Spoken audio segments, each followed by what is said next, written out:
जया एकादशी। भविष्योत्तर पुराण में भगवान श्री कृष्ण और महाराज युधिष्ठिर के संवाद में इस एकादशी का वर्णन आता है।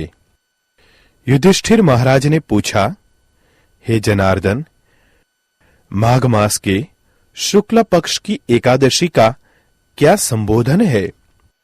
ये व्रत कैसे करे? किस देवता की पूजा करनी चाहिए? भगवान श्री कृष्ण ने उत्तर दिया, राजेंद्र, सुनो, माघ मास के शुक्ल पक्ष की एकादशी को जया एकादशी कहते हैं। सब पापों का हरण करके मोक्ष देने वाली ये उत्तम तिथि है। जो कोई भी इस व्रत का पालन करेगा उसे पिशाच योनि प्राप्त नहीं होगी। इसलिए प्रयत्नपूर्वक इस जया एकादशी का पालन करना चाहिए। प्राचीन काल में स्वर्ग में देवराज इंद्र का राज था। देवगण अप्सराओं के साथ पारिजात वृक्ष से शोभित नंदन वन में विहार कर रहे थे। 50 करोड़ गंधर्वों के नायक देवराज इंद्र ने अपनी इच्छा से वन में विहार करते हुए नृत्य का आयोजन किया था। गंधर्वों में प्रमुख पुष्पदंत, चित्रसेन और उसका पुत्र ये 3 थे। चित्रसेन की पत्नी का नाम मालिनी था। मालिनी और चित्रसेन की कन्या पुष्पवंती थी। पुष्पदंत गंधर्व का पुत्र माल्यवान था। माल्यवान पुष्पवंती के सौंदर्य पर मोहित हुआ था। ये दोनों भी इंद्र की प्रसन्नता के लिए नृत्य करने आए थे।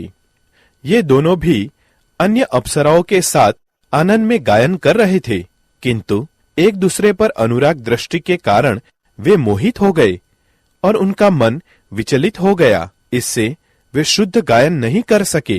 कभी ताल गलत तो कभी गायन रुकता।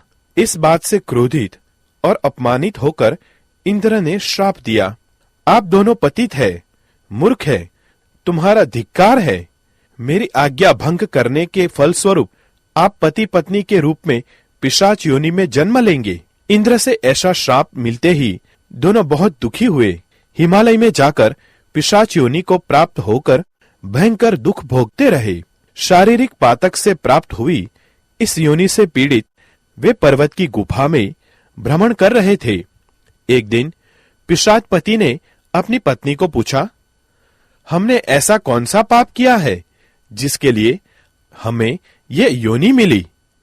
नरक यातनाएं तो दुखदायक है, पर पिशाच योनि में भी दुख बहुत भयानक है। इसलिए पूर्ण प्रयत्न से इस पाप से छुटकारा प्राप्त करना चाहिए। दोनों चिंता में मग्न थे, किंतु भगवान की कृपा से उन्हें माघ महीने की एकादशी तिथि प्राप्त हुई। जया नाम से प्रसिद्ध ये तिथि सब तिथि में उत्तम है।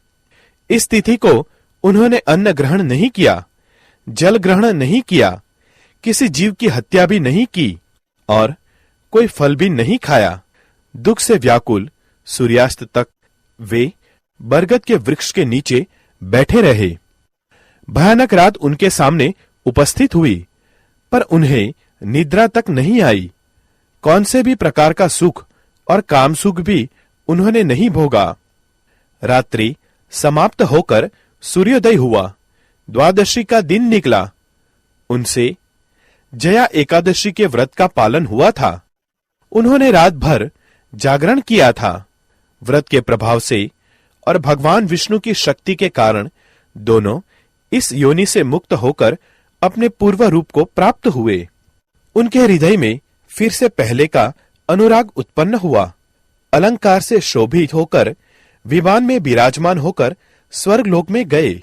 देवराज इंद्र के सामने प्रसन्नता पूर्वक जाकर उन्हें सादर प्रणाम किया। उन्हें पूर्व रूप में देखकर इंद्र को आश्चर्य हुआ और उन्होंने पूछा, किस पुण्य के प्रभाव से आप पिशाच योनि से मुक्त हुए? मुझसे श्राप पाकर भी आप कौन से देवता के आश्रय से श्राप मुक्त हो गए? माल्यवान ने कहा, हे स्वामी, भगवान वासुदेव की कृपा से तथा जया एकादशी के व्रत से हमें पिशाच योनि से मुक्त हुए। देवराज इंद्र ने कहा, अब मेरे कहेनुसार आप दोनों सुधापान कीजिए। जो लोग भगवान वासुदेव की शरण लेते हैं और एकादशी का पालन करते हैं वो हमें भी पूजनीय है। भगवान श्री कृष्ण ने कहा, हे राजन, इसीलिए एकादशी का व्रत करना चाहिए।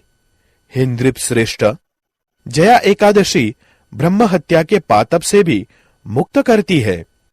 जिसने जया एकादशी के व्रत का पालन किया, उसने सभी प्रकार का दान तथा यज्ञ को अनुष्ठान करने जैसा है।